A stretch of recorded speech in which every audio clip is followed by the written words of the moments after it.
Gimana dia kan dia nyetir? Iya aja belum datang. Mana sih itu anak? Tahu banget datangnya. Mana nih? Wah,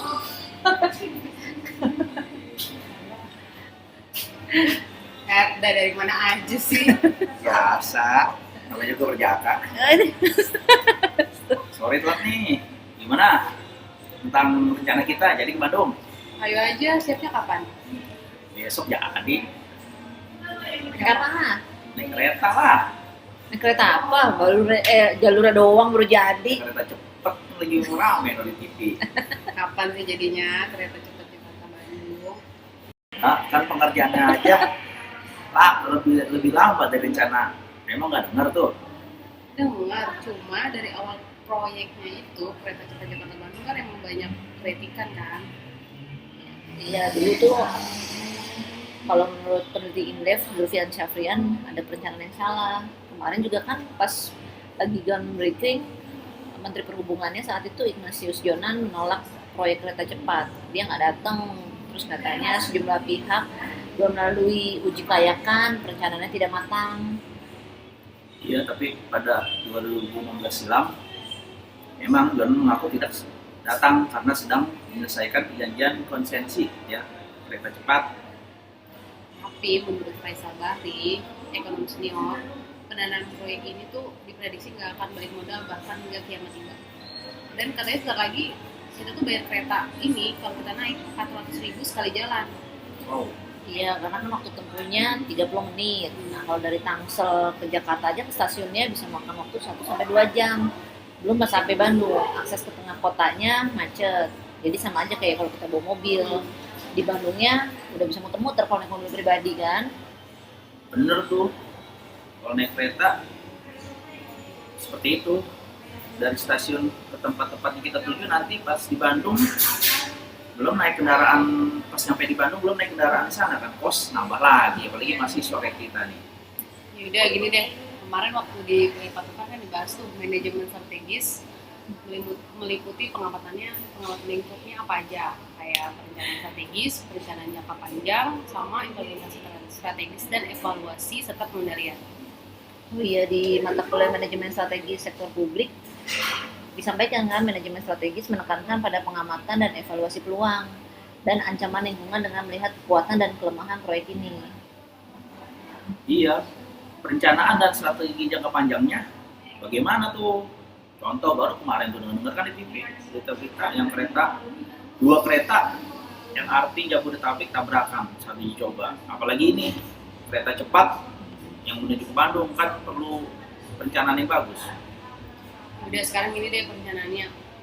Itu kita membahas tentang pembebasan lahannya yang sudah diperhitungkan matang atau belum karena melewati daerah komersil bahkan ada kawasan industri yang direlokasi.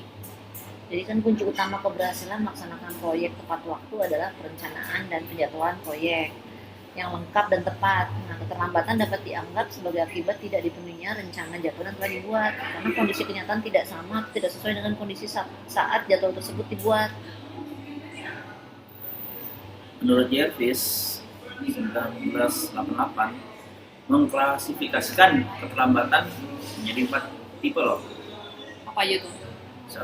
Excusable delay, keterlambatan kinerja kontraktor yang terjadi karena faktor yang berada di luar kendali kontraktor atau dan owner. 2. Non excusable delay, keterlambatan dalam kinerja kontraktor yang terjadi karena kesalahan kontraktor tidak secara tepat melaksanakan kewajiban dalam kontrak. Kontraktor tidak berhak menerima penggantian biaya maupun perpanjangan waktu. Ada lagi compensable delay, keterlambatan dalam kinerja kontraktor yang terjadi karena kesalahan pihak owner untuk memenuhi dan melaksanakan kewajiban dalam kontrak secara tepat. Nah, dalam hal ini kontraktor itu berhak atas kompensasi biaya dan perpanjangan waktu. Salah satu lagi, consular delay, itu keterlambatan yang terjadi karena dua sebab yang berbeda. Kalau dari jurnal yang pernah kita baca di Indonesian Journal on Construction Engineering and Sustainable Development, ada faktor-faktor penyebab keterlambatan proyek dari infrastruktur kereta cepat Bandung ini, Jakarta Bandung.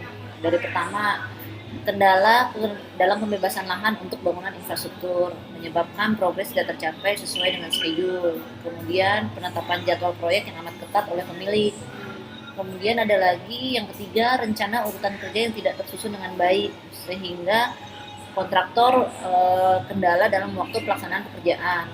Kemudian tidak tersedianya material sesuai kebutuhan seperti material, alat, tenaga kerja.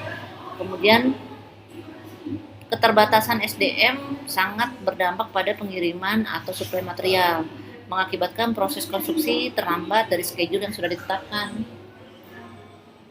Ada lagi nggak? Ada lagi. Shop drawing tidak siap pada saatnya, tidak ada kesempatan mempelajari. Produksi construction drawing dilaksanakan oleh desainer dari Cina. Proses produksi shop drawing dilakukan oleh masing-masing member. Setelah construction drawing disetujui, lamanya proses construction drawing dan tidak sinkronnya antara jadwal konstruksi dengan kesiapan shop drawing berpengaruh terhadap waktu pelaksanaan. Enamnya, perubahan desain atau detail pekerjaan pada waktu pelaksanaan. Tujuannya, koordinasi proyek yang cukup rumit. Selanjutnya, kelalaian keterlambatan oleh subkontraktor pekerja. Ada lagi ya, Ada lagi. spesifikasi teknis yang tidak jelas dan kurang tegas karena terlalu umum, sehingga spesifikasi dalam dokumen kontrak berdampak pada penyelesaian proyek.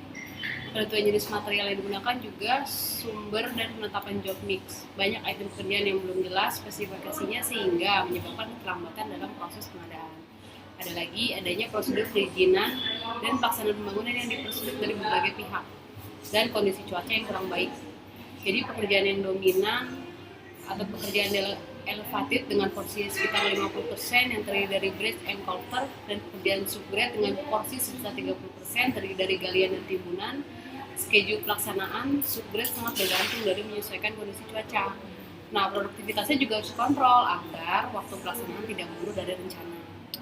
Berarti tindakan korektif yang harus dilakukan nih, kira-kira apa aja nih? Mungkin pertama kali ya, ada percepatan pembebasan lahan dari owner. Kemudian kita perlu melakukan monitoring ketat terhadap pekerjaan kritis yang harus dapat diselesaikan sesuai dengan waktu yang direncanakan. Kemudian mereview rencana kerja yang terintegrasi dengan semua member dengan memperhatikan skala prioritas pada lintasan kritis, dan mereview jadwal kebutuhan SDM sumber daya berdasarkan schedule produksi. Kemudian memastikan suplai material dan koordinasi dengan pihak supply chain management untuk alternatif suplai apabila ada keterlambatan pengiriman. Kira-kira apa lagi ya? Membuat skala prioritas kayaknya deh untuk produk shop drawing dan menambah engineer untuk mempercepat review teknis, sama melakukan optimasi terhadap perubahan desain dengan antisipasi terhadap waktu pelaksanaan. Terus rapat koordinasi dengan semua member konsorsium secara rutin. Ada lagi, bisa juga melakukan koordinasi dengan subkontraktor untuk deliver target produksi sesuai master schedule. Ada lagi nggak? Kita bahas lagi koordinasi dan klarifikasi dengan konsultan perencana terkait dengan spesifikasi teknis. Lanjutnya, koordinasi dengan semua instansi yang terlibat untuk mempercepat perizinannya. Terakhir, mungkin mereview schedule berdasarkan urutan pekerjaan dan jenis pekerjaan yang berpengaruh terhadap cuaca. Jadi gimana nih? Jadi gimana nih? Ya udah, mobil aja deh. Mobil aja. Keretanya belum jadi. Kata belum jadi, ya udah. Jadi gimana nih maksudnya, ke Bandung mau naik kereta, mau naik mobil? Mobil lah. Mobil lah, kereta apa? Kita tahu berencana ya. Oke lah kalau gitu. Ya udah, tinggal siap-siap aja nanti kapan deh. Jadi supir gue. Iya. Maka Stay. sip, lihat.